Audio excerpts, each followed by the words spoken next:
trình, mọi người tìm thấy cho riêng mình.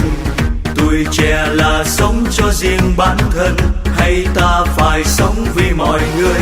Ta đi thôi, ta đi thôi, ta đi trao thêm những niềm vui. Nơi nông thôn, nơi non cao, ta thanh niên ngại gì gian khó. Hàng ngàn chiếc áo xanh tình nguyện lung linh màu nắng lấp lánh nụ cười. Hàng ngàn những trái tim tuyệt vời yêu thương sẽ chia nhân đôi hạnh phúc.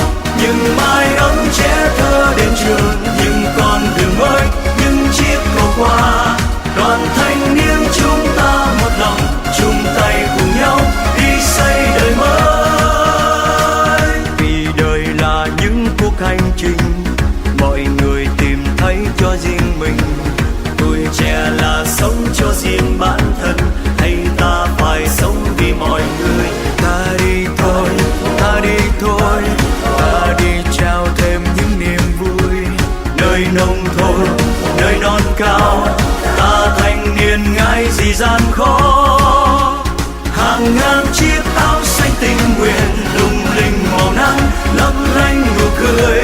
Hàng ngàn những trái tim tuyệt vời yêu thương sẽ chia nhân đôi hạnh phúc. Những mái ấm trẻ thơ đến trường, những con đường mới, những chiếc cầu qua.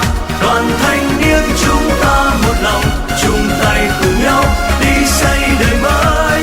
Hàng ngàn chiếc áo xanh tình nguyện lung linh màu nắng lấp lánh nụ cười. Hàng ngàn những trái tim tuyệt vời yêu thương sẽ chia nhân đôi hạnh phúc. Những mái ấm trẻ thơ đến trường, những con đường mới, những chiếc cầu qua. Đoàn thanh niên chúng ta một lòng,